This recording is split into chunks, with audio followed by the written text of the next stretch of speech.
आज आपण दोडक्याची चटणी करायची बरं का।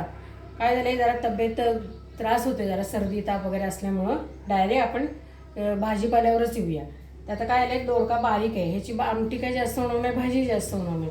मग ह्याच्या गरासहित आपण भाजी करायची, चटणी करायची, म्हणजे थोडक्यात खरडा केल्यासारखं करायचं आहे।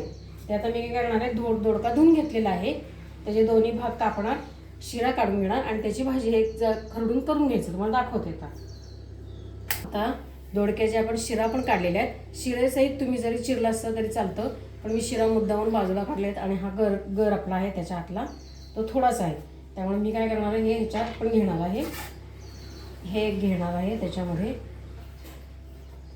लागणारे आपल्याला लसणाच्या पाकळ्या 5-7, तुम्हाला जेवढ्या हव्यात तेवढ्या चवीप्रमाणे घाला तुम्ही, तुम्हाला जसं जास्त आवडत असेल त्या पद्धतीने। मिरच्या सुद्धा 5-7 घालून घ्यायच्या।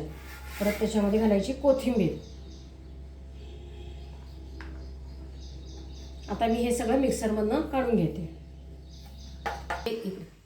आपण इथं हे सगळा ठेचा जो होता तो मिक्सरमधनं काढलेला आहे बरं का। मिक्सरमध्ये लावताना शेवटी त्यात जिरे पण थोडेसे घाला, म्हणजे त्याचा वास छान येतो।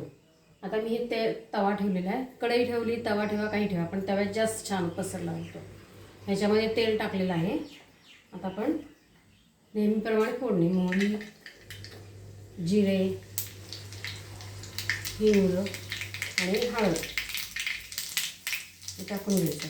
आता आपण जे मिक्सरमधनं काढलं आहे ते ह्याच्यामध्ये घालून घेऊया।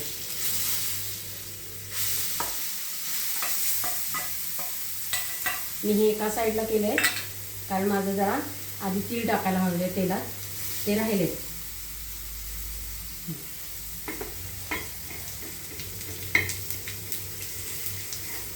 थोडेसे तडतडायला लागले तीळ की लगेच आपलं हे मिक्सरमधलं वाटण त्याच्यात घालून घ्यायचं, म्हणजे ते त्याच्यात मिक्स होऊन जातं आणि तिळाची चव त्याच्यामध्ये चांगली लागते। आणि ह्या ठेच्यामध्ये खास तीळ घालतातच।